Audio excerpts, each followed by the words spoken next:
Hey everybody, Nick here, and today we're going to do a little disassembly and maintenance on this big, ridiculous little knife. This is the Cold Steel TiLite number 6, I believe. Yeah, TiLite number 6. So, yeah. I'm not going to be able to get this whole knife on camera, so we're going to probably work from folded positions, more often than not. But we'll just go ahead and take this little guy down. And actually, I don't expect this to be terribly difficult. Those are famous last words, but still. So what we got here is kind of a sandwich construction, where you've got your plasticky, grivery, whatever the hell they want to call it up here. We've got the some metal liners, full metal liners, by the way. Backspacer, metal, and grivery again on the other side there.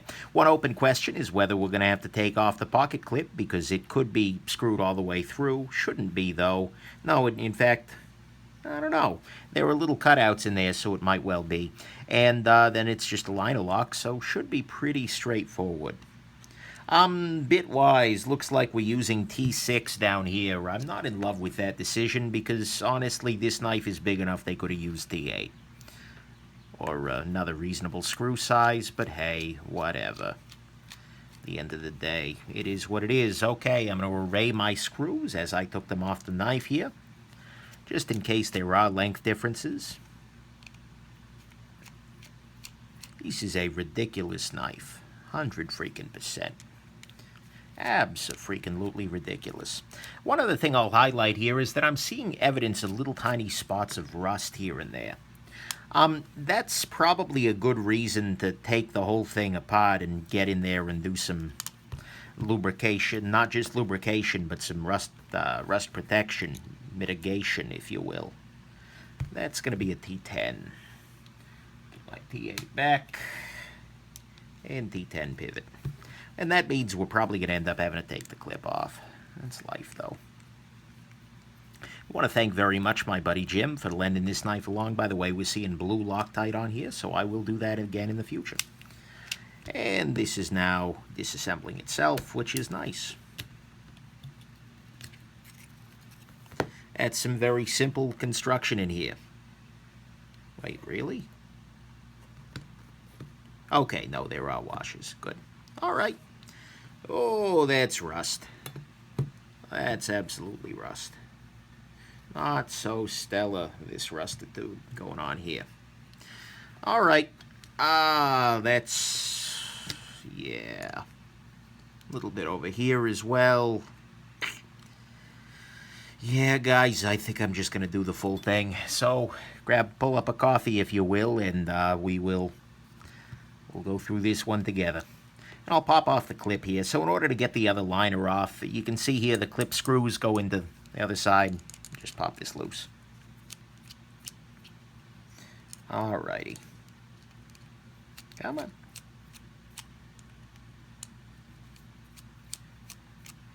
Screws not wanting to come the last of the way out here.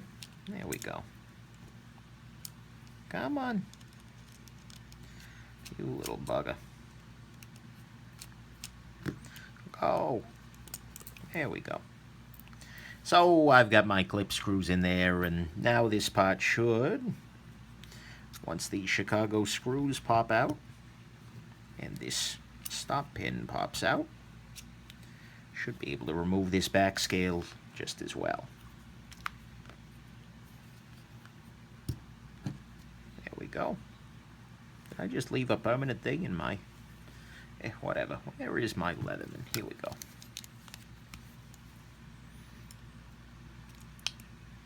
Come on, you little bugger. Just trying to get this last Chicago screw out of there, and it just ain't happening. There we go. And pop the pivot through.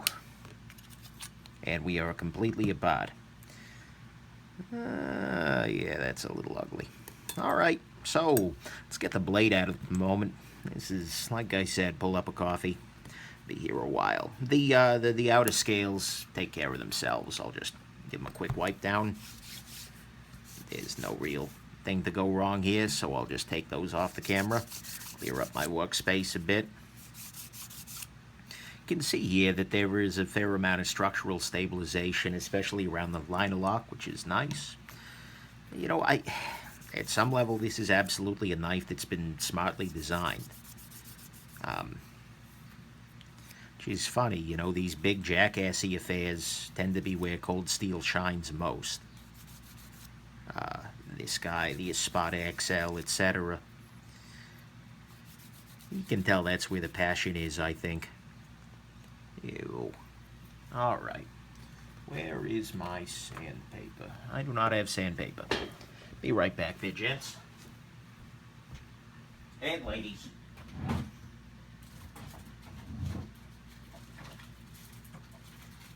Got me a sandpaper. Good God, man. Don't fight me. Here we go. Alrighty. Hey, face reveal.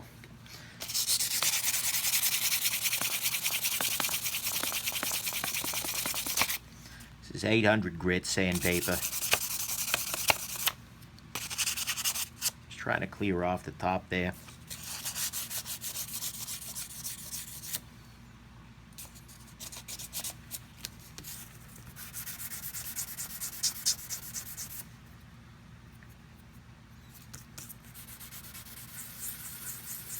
Removing some of that rust too.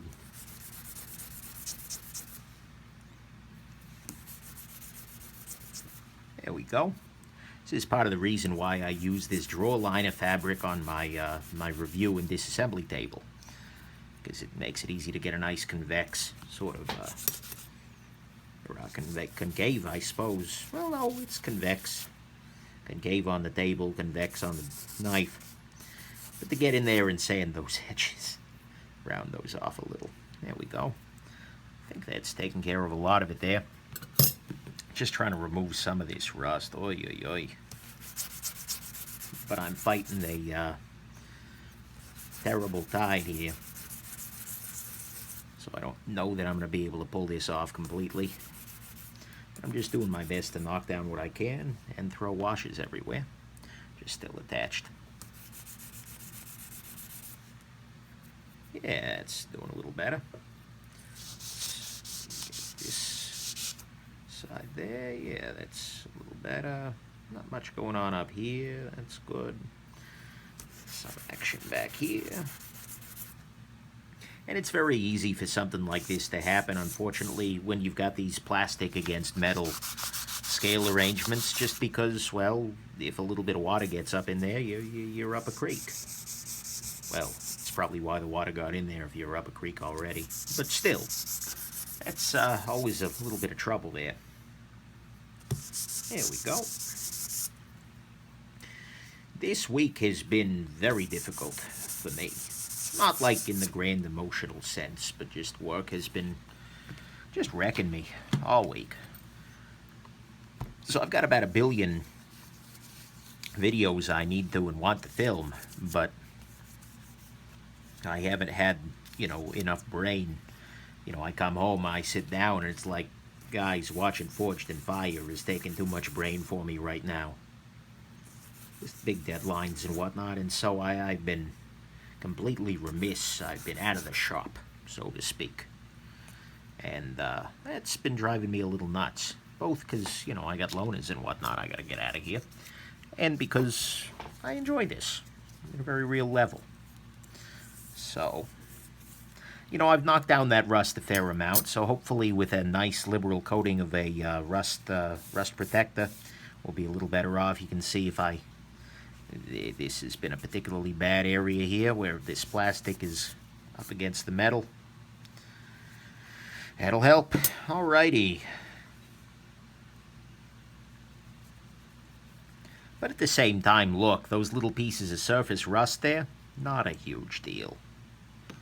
In a knife this big, you know, it's going to be years before the rust could eat through there. I'm trying to optimize. Trying to make things as good as I can for my buddy Jim. I don't know if I mentioned my buddy Jim already. Had sent this guy along. It is a knife that I absolutely never would have purchased for myself, but at the same time is pretty entertaining. And so I'm glad I'm getting a chance to check it out here. Let's move to a new patch and then just clean up the blade. What else am I forgetting here? You know, at some level, I do appreciate very much cold steels on the disassembly table. Compared to a lot of companies, Cold Steel seems to be, they are doing intelligent design in terms of disassembly. Generally speaking, like the triad locks are made in such a way that they're not a total pain in the neck to put together. Like, for instance, your Spyderco is another backlock style knife, total pain to put back together.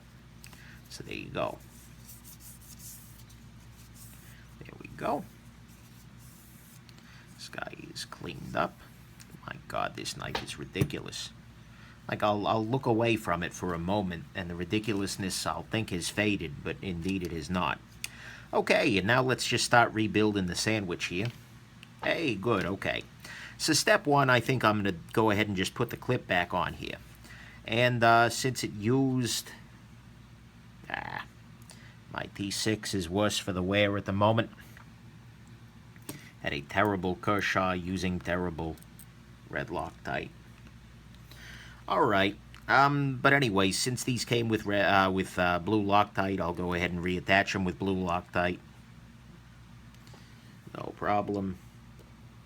One nice thing here is that this is actually using a, there is a hole basically that the pocket clip sits into.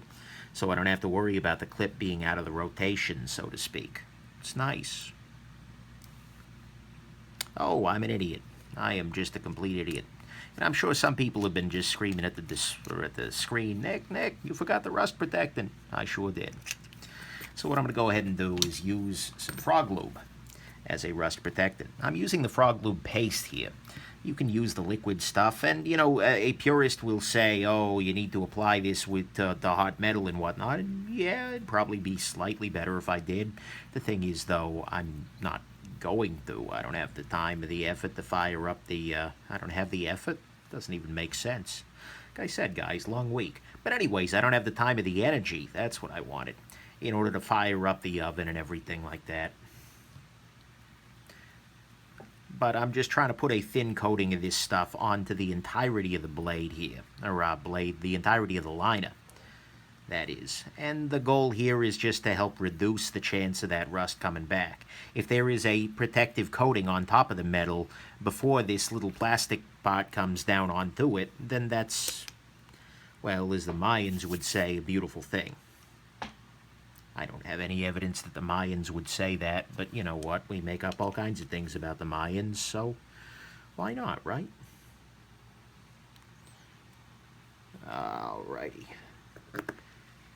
2012 apocalypse stuff. Maybe the Mayans had very strong feelings about rust protectant.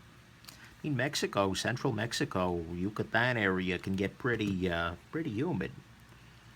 Maybe they did. I don't know. I think they had metal. I know they do now. Either way, if you happen to know any Mayan folks, let me know what they think about rust protectant and whether or not it's a beautiful thing. You gotta fact check me, you know? Can't just listen to some random jackass on YouTube. Alrighty, so back at the ranch. What the hell am I on about? Okay, just gonna slide in these Chicago screws. Are these D-shaped? No. Is this the stop pin? No. Alright.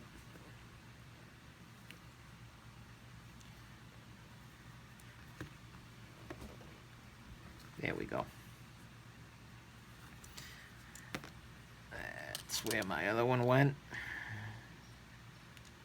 Come on, guys. Get in there. Go home. Ah. It is D-shaped. But it shouldn't need to be.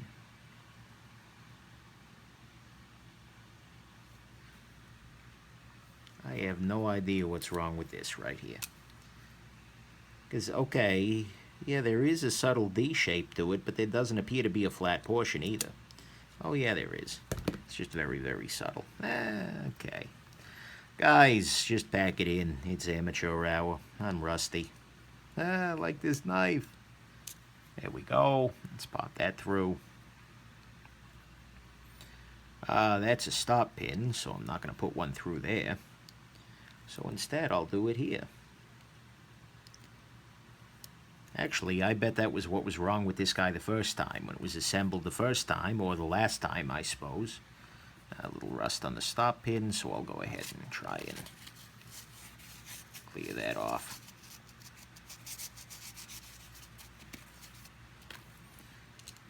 There we go. Pop that through there. Okay, so now we're ready. Mayans aside, we're ready to pop this guy back together here. What I'll go ahead and do here is, this is not a knife that's going to benefit from a super light oil or anything like that. So I'll use a thicker weight oil. This is 85 weight nano oil here. And I'll use that thicker weight oil just because, well, that was way too much of it. What am I going to use here? Actually, here, I'll do this. Use this thicker oil because it'll stay in place a little better, and because I feel like it. I'm using procedures outlined in ancient Mayan documents, which I am not at all able to read. But that's okay. Neither were all the hippies making claims about Mayans. Well, modern Mayan documents I could read. A lot of them also speak Spanish. There we go. Perfect. All right, pivots through here. Scary thing is I'm going to film some reviews later, so I'm going to be just as not with it then. All right, so, ooh, that's a tight little tolerance there, but that's okay. Go ahead and put a little bit of lubrication up on this washer here. A little too much lubrication, but I am Nick Shabazz, so what do you want from me here? Okay. Blade is clean. Let's go ahead before I go too much further and do the rust protecting on this other side here so I don't forget about it. So again, my goal is just to cover the surfaces all around here and remove any remnants of gunk. Probably using way more than I need to, but I don't have a problem being generous. I can do better right there. Where's my sandpaper?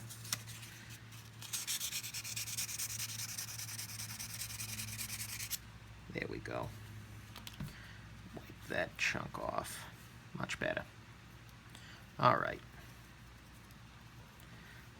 And which side's going to face them? Yeah, this is going to be on the liner, so I'll be a little extra generous over here. All right, so I can't put that in yet because the blade isn't in there, but generally installing the blade of a knife is one of those things that you want to do. It tends to make the knife run a lot better when you actually install the blade. Oh, look at that. There's a detent ball ramp on this knife. That's kind of neat. Yeah, the detent's pretty prominent, so it makes sense, but still, cool. There is some craftsmanship here visible. There we go. Alrighty. Now a washer. Washers are good. Tend to very much help the action of a knife to actually, include the washer. A little on the back. Shouldn't need it on the back, but whatever. All right. So stop pin is in. These Chicago screws are popped through-ish. That's good. Where's my plastic? Here's my plastic. Okay, plastic. That's good. Let's go ahead and start with the Loctitan. Here, I'll hide my nano grease.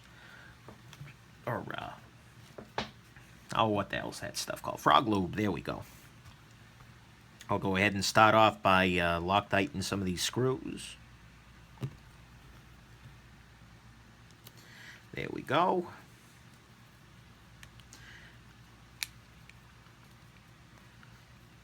And it's taken a fair amount of turning, but okay. I will get this in there. God, this blade is freaking long. Just causing me trouble at every step. There we go. That's tightened nice down. Nice down. Oi. I need a vacation or something. There we go.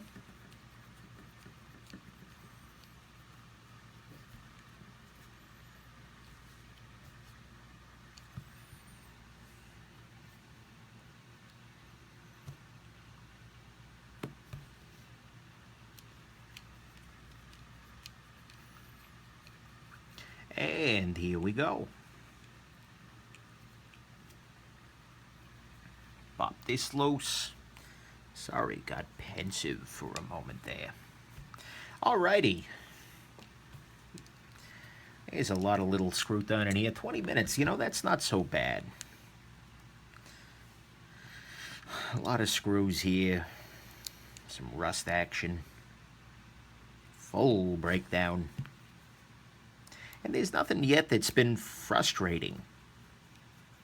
I'm using I'm popping the lock bar loose here just so I can kind of, sometimes it helps to remove some tension from the system. Okay, it's way too freaking tight. So let's go ahead and loosen this up a little bit. There we go. Still a little too tight. Oh, wow. No blade play. The action is fall shutty. Actually, the action's way better now. A little bit of Froglube on the liner there, which is making this not so easy to disengage, but it's also on my fingers, so what the hell do I know? Wow. Okay. So, yeah, that's improved. This is now in good shape. Let's check the centering. Centering's good. Believe the knife's back together. All right there, guys. So, that's the Cold Steel TiLite number 6. Absolutely freaking ridiculous knife, but it's in much better shape than when we got it. And I hope this has been interesting to you and that you enjoyed my ramblings about the Mayans for whatever reason, and that you have yourselves an absolutely wonderful rest of your day. Bye now.